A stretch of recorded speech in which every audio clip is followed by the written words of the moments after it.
बिस्मिल्लाहिर्रहमानिर्रहीम। Dear students, मैं उम्मीद करता हूँ कि आप सब खैरियत से होंगे। आज के इस वीडियो में हम क्लास 10th चैप्टर 13 इलेक्ट्रोस्टैटिक्स, याद रहे इस चैप्टर का टॉपिक 13.4 और 13.4 टॉपिक का नेम है कूलम्स लॉ।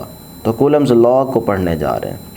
डियर स्टूडेंट्स, याद रहे कि इस चैप्टर का ये जो टॉपिक 13.4 कूलम्स लॉ है, ये बोर्ड के पॉइंट ऑफ व्यू से इम्पोर्टेंट लॉन्ग क्वेश्चन है।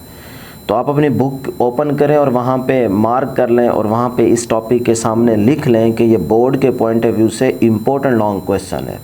तो आप इसको लॉन्ग के पॉइंट ऑफ व्यू से तैयार करेंगे। अब डियर स्टूडेंट्स, कुछ स्टूडेंट्स का ये क्वेश्चन होता है कि सर आप बुक से निशान भी लगवा दिया करेंगे कितना करना है कितना नहीं करना। डियर स्टूडेंट्स, मैंने पहले भी आपको वीडियोज़ में बताया था, फिर से सुन लें। जितना हम आपको टॉपिक करवाते हैं उतना ही आपने तैयार करना है, आपको पूरे मार्क्स मिलेंगे। अब इस लॉन्ग क्वेश्चन में कूलम्स लॉ के टॉपिक में जो कुछ मैं आपको तैयार करवाऊंगा, आप इसका स्क्रीनशॉट चाहे लें चाहे साथ साथ नोट्स बनाते जाएं। तो जो कुछ हम करेंगे आज की इस वीडियो में आपने उतना ही तैयार करना है। अगर आप यही बोर्ड में लिखेंगे तो आपको पूरे नंबर मिलेंगे। जितनी थ्योरी, डायग्राम, मैथमेटिकल इक्वेशंस हम डिस्कस करेंगे, आपने सिर्फ उतना ही याद रखना है। आपको की बुक से या बुक से मार्क करने की ज़रूरत नहीं है। क्लियर हो गया जी? तो ये सारी चीज़ें आपको निकाल के सिर्फ वो बताते हैं जो आपने तैयार करना हो। ठीक है, पकी पकाई खीर आपके सामने रख रहे हैं, आपने इसको ठंडा करके खाना है, गर्म नहीं खाना। ठीक है ना? तो फिर स्टार्ट करते हैं। इसके अंदर जो सबसे पहली इंपॉर्टेंट चीज़ें होंगी वो होंगी कूलम्स लॉ का इंट्रोडक्शन। तो इंट्रोडक्शन में आपने 3 से 4 पॉइंट्स बड़े इंपॉर्टेंट है वो याद रखने हैं। ये इन्फॉर्मेटिव पॉइंट्स होंगे, यहाँ से MCQ बन सकता है। ठीक है ना? याद है ना आपको 25% जो पेपर है वो इस बार कंसेप्चुअल आएगा। तो ये जो फर्स्ट पैराग्राफ आप बुक में देख रहे हैं उससे जो हमने 3-4 पॉइंट्स अलग किए हैं ताकि आप पॉइंट्स की फॉर्म में इनको याद रखेंगे तो MCQs क्लियर हो जाएंगे। तो वो पहले पॉइंट्स डिस्कस करते हैं, फिर उसके बाद आगे इसको लेके चलते हैं। तो इंट्रोडक्शन में आपने क्या याद रखना है? डियर स्टूडेंट्स, आपने पहली बात ये याद रखनी है कि the first measurement of the force between the electric charges was made in 1785। याद रहे 1785 की जगह अगर आपसे MCQ में 1784 की ऑप्शन दी जाए तो आप वो भी सेलेक्ट कर सकते हैं, क्योंकि कुछ बुक्स में 1785 है और कुछ में 1784। ठीक है, तो बस आप इतना याद रखें 1784 या 1785। तो आपकी पंजाब टेक्स्ट बुक में 1785 मेंशन किया गया। तो जो फर्स्ट मेजरमेंट थी चार्जेस के बिटवीन इलेक्ट्रिक फोर्स की वो 1785 में एडी बाय चार्ल्स कूलम ने मेजर की। ठीक है जी? तो आपने याद रखनी है फर्स्ट इन्फॉर्मेशन कि चार्जेस के बिटवीन जो फोर्स की फर्स्ट मेजरमेंट थी वो चार्ल्स कूलम ने 1785 में की। ठीक है जी? तो ये पहली इन्फॉर्मेशन थी। सेकंड पॉइंट याद रखिएगा कि डियर स्टूडेंट्स, पेशे के लिहाज से ये जो कूलम था ये एक मिलिट्री इंजीनियर था। पेशे के लिहाज से ये एक मिलिट्री इंजीनियर था। तो ये सेकंड इन्फॉर्मेशन आपने याद रखनी है। थर्ड इन्फॉर्मेशन ये है कि this law gives a quantitative nature of the electrostatic force of attraction और रिपल्जन बिटवीन द चार्जेस। यानी कि जो चार्जेस के बिटवीन फोर्स ऑफ अट्रैक्शन या रिपल्जन है, इसकी क्वांटिटेटिव नेचर को हम डिस्कस करने जा रहे हैं इस लॉ में। क्वालिटेटिव नेचर को डिस्कस नहीं कर रहे। क्वांटिटेटिव नेचर यानी कि एक चार्ज दूसरे चार्ज पे कितनी ज़्यादा फोर्स एक्सर्ट करेगा।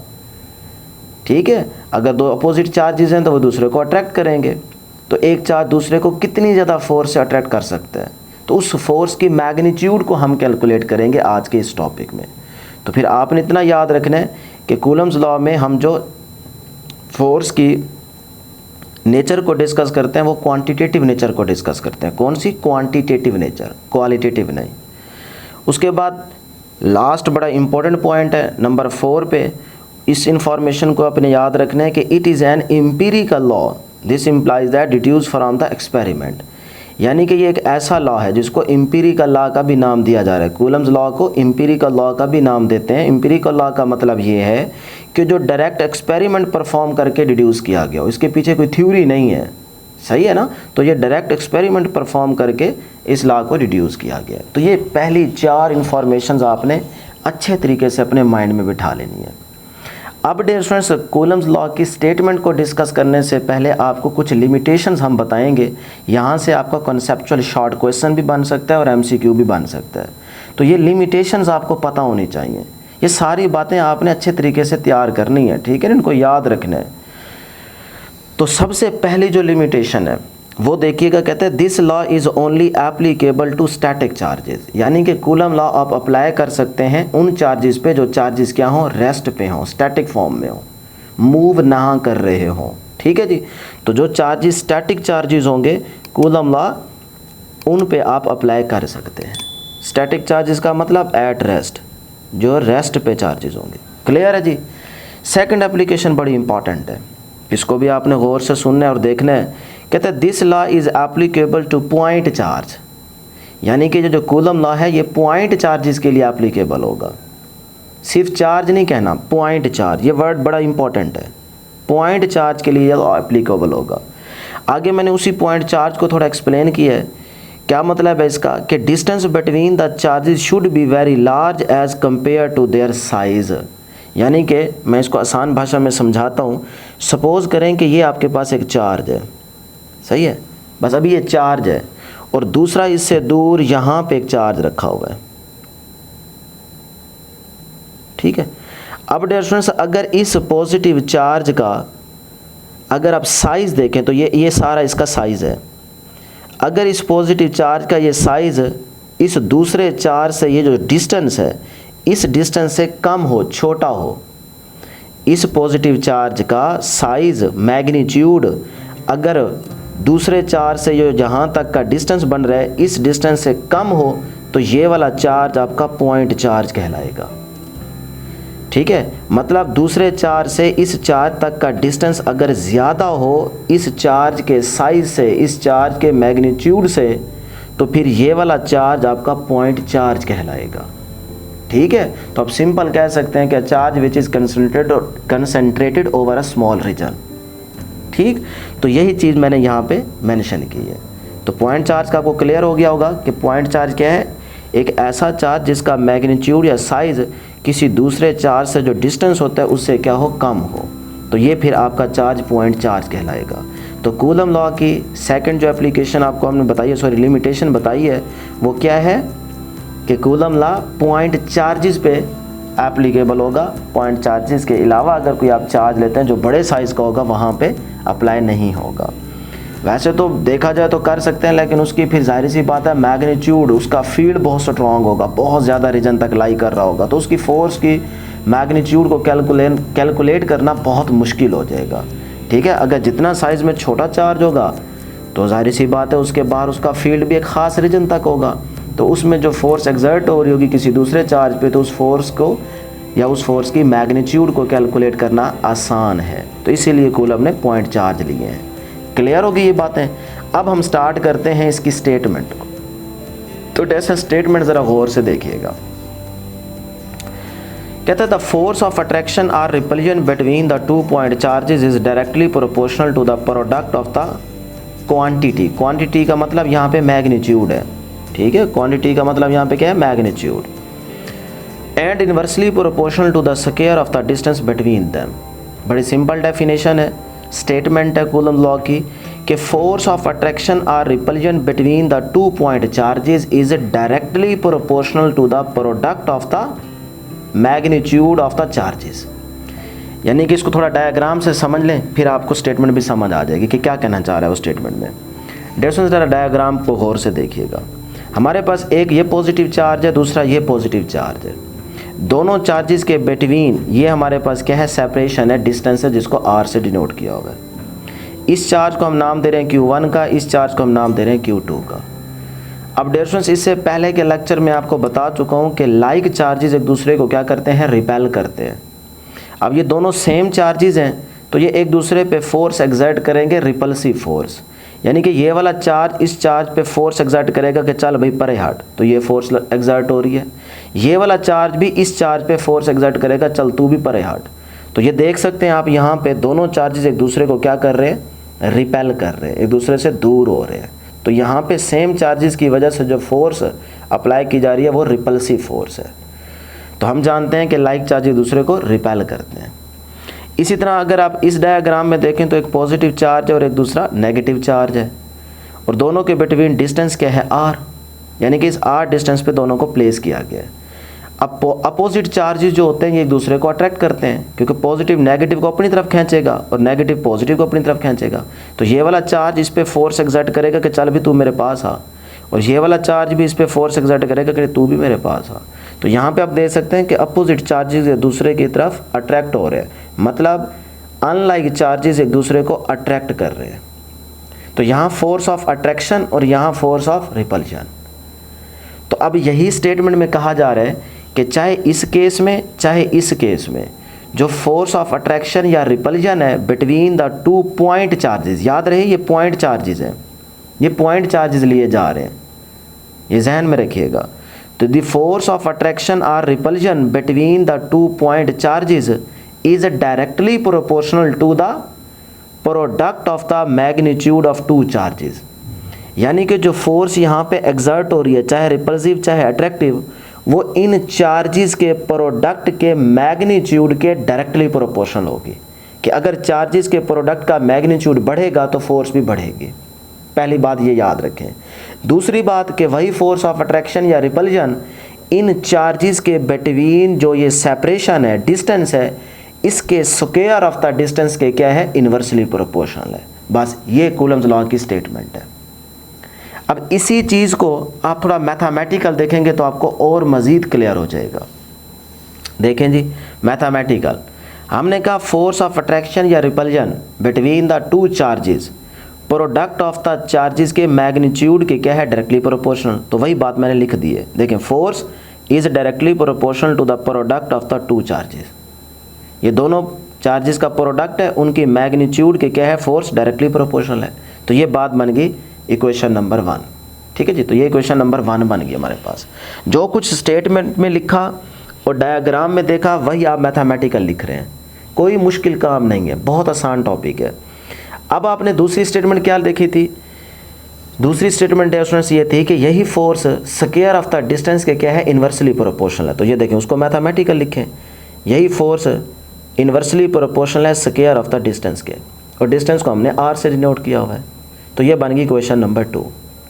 अब डियर स्टूडेंट्स इन दोनों इक्वेशंस को हम कंबाइन कर लेते हैं। तो देखें, कंबाइनिंग इक्वेशन 1 एंड 2, तो force directly proportional to the product of charges and inversely proportional to the square of the distance. तो इन दोनों इक्वेशंस को हमने कंबाइन कर दी है। Q1 Q2 को 1 से मल्टीप्लाई तो Q1 Q2 ही रहेगा, और डिवाइड बाय r स्क्वायर वैसे का वैसे। तो ये बन गई इक्वेशन नंबर 3। अब डियर स्टूडेंट्स यहाँ पे ये जो डायरेक्टली प्रोपोर्शनल का साइन है, ये जो प्रोपोर्शनैलिटी का साइन आपको नज़र आ रहा है, इसको हम हटाकर एक कांस्टेंट और इक्वालिटी का साइन यूज़ करेंगे। तो कूलम ने जो कांस्टेंट यूज़ किया था उसे नाम दिया गया जी k का। तो वो फिर यहाँ पे देखते हैं, ये देखें जी, f जो प्रोपोर्शनैलिटी का साइन था उसको हटाकर इक्वालिटी और k कांस्टेंट हमने यूज़ किया है। तो कूलम ने कांस्टेंट जो यूज़ किया था वो क्या था, k। आगे वही Q1 Q2 over r square. तो ये बन गई क्वेश्चन नंबर 4। ये हमारे पास वो फोर्स आ गई जो हमने कैलकुलेट करनी थी। अब यहाँ पे देखें, इस फोर्स के साथ साइन क्या है, पॉजिटिव, यानी कि जिसके साथ कुछ नहीं होता उसके साथ साइन क्या होता है, पॉजिटिव। तो इसका मतलब हम कौन सा केस लेके चल रहे हैं डायग्राम से, हम रिपल्सिव फोर्स का केस लेके चल रहे हैं। अगर हम ये नीचे वाली डायग्राम अट्रैक्टिव फोर्स का केस डिस्कस करते तो फिर यहाँ फार्मूले में क्या आ जाएगा, माइनस आ जाएगा। यानी कि अगर फार्मूला ये हो F is -K Q1 Q2 over r square, तो फिर आप कहेंगे कि ये फोर्स ऑफ अट्रैक्शन है। सही है कि Q1 अगर पॉजिटिव तो Q2 नेगेटिव, तो प्लस माइनस माइनस हो जाएगा।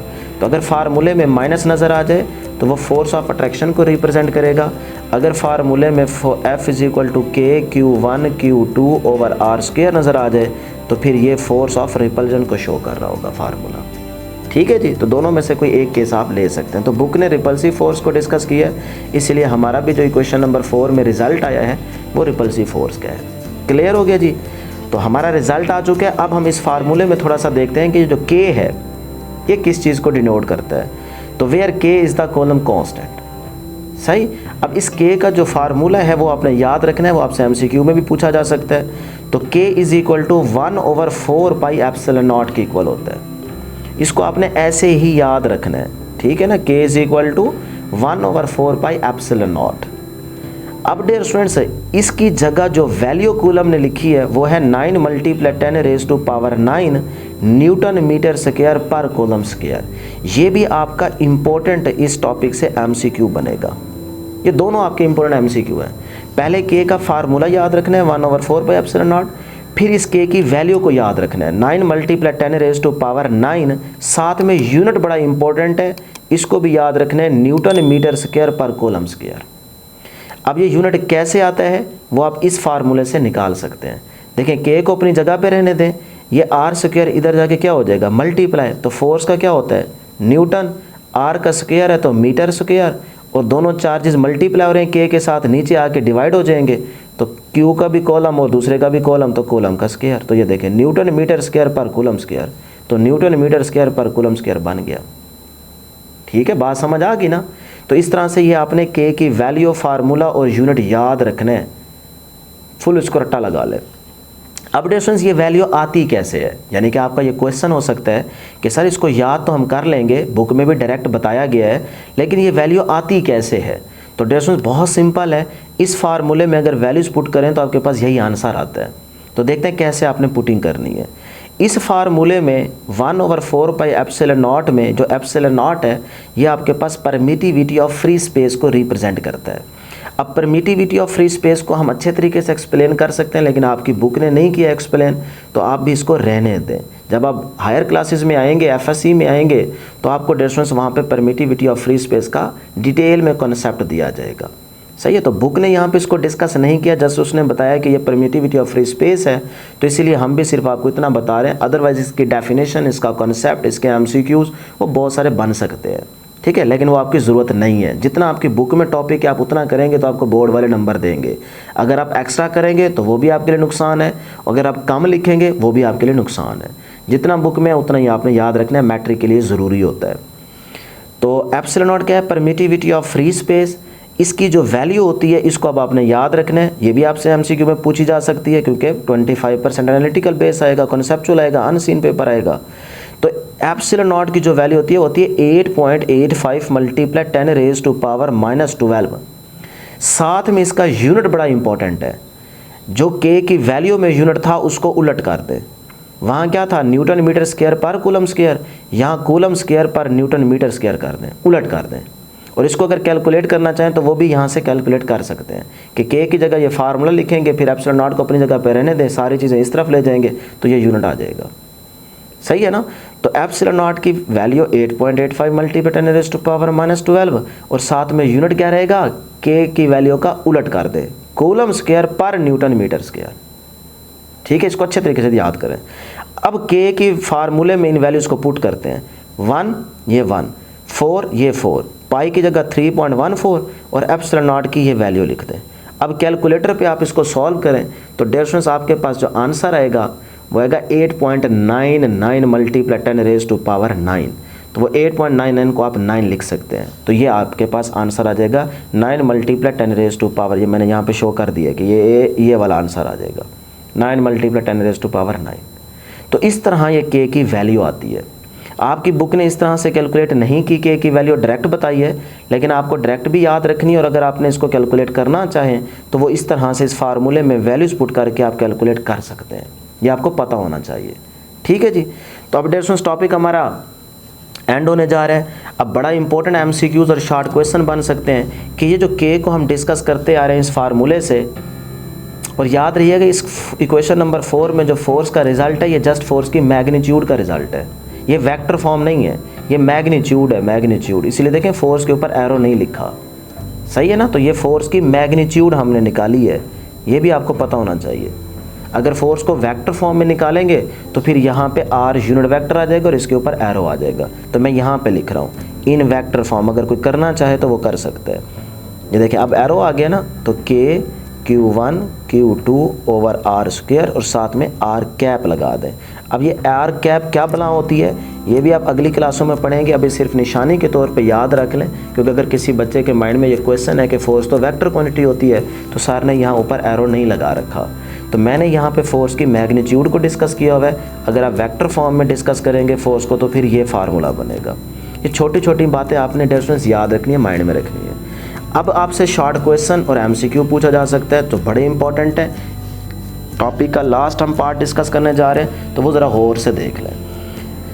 देखिए, हेडिंग्स अगर आप इस तरह से बनाएंगे तो टॉपिक को तैयार करना भी आपके लिए आसान हो जाएगा। बुक में किसी किस्म की कोई हेडिंग नहीं बनाई गई, सारा पैराग्राफ और थ्योरी डायरेक्ट लिखी गई है, मैथमेटिकल इक्वेशंस भी। लेकिन अगर आप इस तरह इस तरतीब से लिखेंगे तो आपको पूरे नंबर मिलेंगे और आपको तैयार करना भी इस टॉपिक को आसान हो जाएगा। तो लो जी, फिर यहाँ पे देखते हैं डिपेंडेंस ऑफ के, कि ये जो के है ना, के ये किन फैक्टर्स पे डिपेंड करता है, कितनी चीज़ों पे डिपेंड करता है। तो याद रखिएगा, ये 2 नंबर का शॉर्ट क्वेश्चन आपसे पूछा जा सकता है और एमसीक्यू भी आ सकता है। तो आपकी बुक में 2 चीज़ें मेंशन की गई हैं कि के जो है वो इन 2 फैक्टर्स पे डिपेंड करता है। देखें जी, its value depends upon the system of units. K की जो वैल्यू आई है ना, ये हमेशा यही नहीं रहेगी।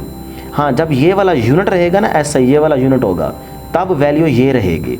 अगर ये यूनिट चेंज हो गया, इसको आपने सीजीएस में कन्वर्ट कर दिया, तो फिर डिफरेंस ये वैल्यू भी डिफरेंट हो जाएगी। ये है इस पहली बात का मतलब कि के की जो वैल्यू है वो डिपेंड करती है सिस्टम ऑफ यूनिट्स पे, कि अगर यूनिट्स को आप चेंज करेंगे तो फिर वैल्यू हमेशा 9 × 10⁻9 ही रहेगी, वो भी चेंज हो जाएगी। हाँ, अगर ये वाला यूनिट रहेगा तो फिर ये वाली वैल्यू रहेगी। बात समझ आ गई ना? तो ये के की वैल्यू यूनिट पे भी डिपेंड करती है, यूनिट को याद रखिएगा। और दूसरा पॉइंट है कि it's value depends upon the nature of the medium between the charges, कि चार्जेस के बिटवीन मीडियम जो प्लेस किया गया है, उस मीडियम पे भी आपकी फोर्स के की जो वैल्यू है वो डिपेंड करती है। के की वैल्यू चार्जेस के बिटवीन कौन सा मीडियम प्लेस किया गया है उस पे भी, उसकी नेचर पे भी डिपेंड करती है। मैं मतलब समझाता हूँ कि देखें, यहाँ पे जो डायग्राम हमने डिस्कस की है, इन दोनों चार्जेस के बिटवीन कुछ रखा गया है, कोई मीडियम प्लेस किया गया है? नहीं। और मीडियम कौन सा है? यहाँ पे एयर है, एयर।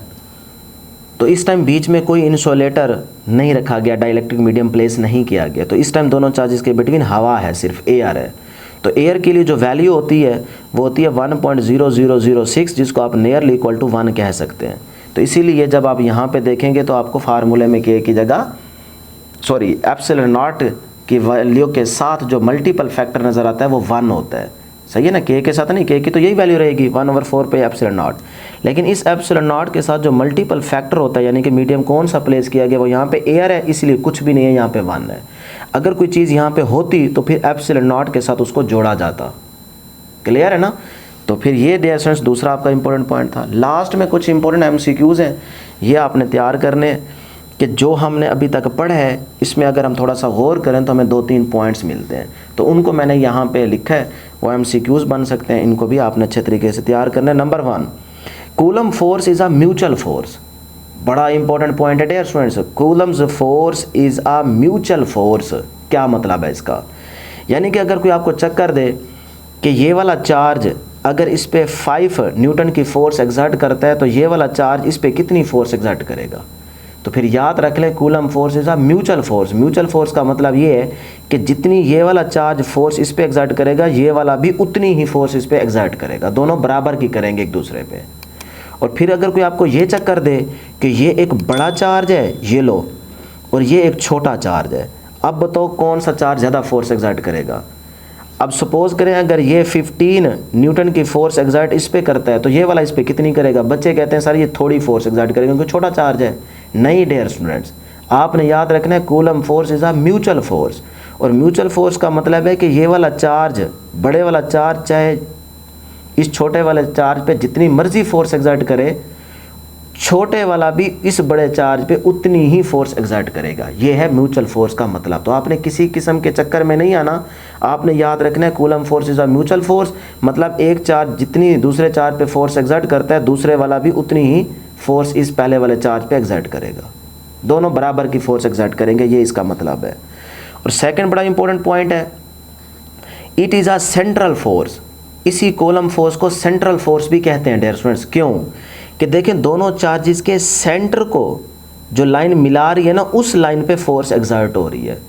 यानी कि जो फोर्स एग्जर्ट हो रही है, चार्जेस एक दूसरे पे एग्जर्ट कर रहे हैं, वो फोर्स उस लाइन पे एग्जर्ट हो रही है, उस लाइन के अलोंग एग्जर्ट हो रही है जो लाइन इन दोनों चार्जेस के सेंटर को मिला रही है। ये देख रहे हैं डॉटेड लाइन, तो जो चार्जेस के सेंटर को मिलाने वाली लाइन होती है, उसी लाइन के ऊपर फोर्स एग्जर्ट होती है। तो इसीलिए इस कूलम फोर्स को सेंट्रल फोर्स भी कहा जाता है, ये भी याद रखना है। और लास्ट बड़ा इंपॉर्टेंट पॉइंट है कि electric force also obey Newton third law. जो आपके पास यानी कि कूलम फोर्स है, ये न्यूटन थर्ड लॉ को भी ओबे करती है। तो आपसे ये भी एमसीक्यू में पूछा जा सकता है, और आपकी बुक के लास्ट पैराग्राफ की ये लास्ट लाइन है, उसको भी आप अंडरलाइन कर सकते हैं। अदरवाइज ज़रूरत तो नहीं है, क्योंकि यहाँ पे मैंने बता दी है। तो इलेक्ट्रिक फोर्स यानी कि कूलम फोर्स जो है वो ओबे करती है न्यूटन थर्ड लॉ को। यानी कि अगर ये वाली फोर्स इस तरफ लग रही है तो ये वाला चार्ज भी उतनी फोर्स इस तरफ लगाएगा। तो मैग्नीट्यूड में दोनों फोर्सेस क्या हैं, सेम, और डायरेक्शन में क्या हैं, अपोजिट। तो न्यूटन थर्ड लॉ यही नहीं होता, action and reaction are equal in magnitude but opposite in direction. तो यहाँ पे देखें ये न्यूटन थर्ड लॉ लग नहीं रहा।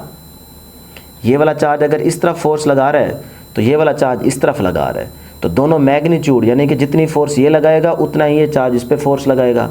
तो दोनों की मैग्नीट्यूड क्या है, बराबर, और डायरेक्शन क्या है, अपोजिट। तो ये न्यूटन थर्ड लॉ तो है। तो इसीलिए हमने कहा कि कूलम फोर्स जो है वो ओबे करती है न्यूटन थर्ड लॉ को। तो ये थी डियर स्टूडेंट्स आपके पास इस टॉपिक 13.4 कूलम्स लॉ की डिटेल में डिस्कशन। इतनी चीज़ें आपने तैयार करनी अच्छे से। मैं उम्मीद करता हूँ कि आज का ये लेक्चर आपको पूरी तवज्जो से समझ आया होगा। इंशाल्लाह अगर आप इसको इसी तरह से याद करेंगे और मेंशन कर लेंगे, नोट्स बना लेंगे, तो इंशाल्लाह आपको पूरे नंबर मिलेंगे।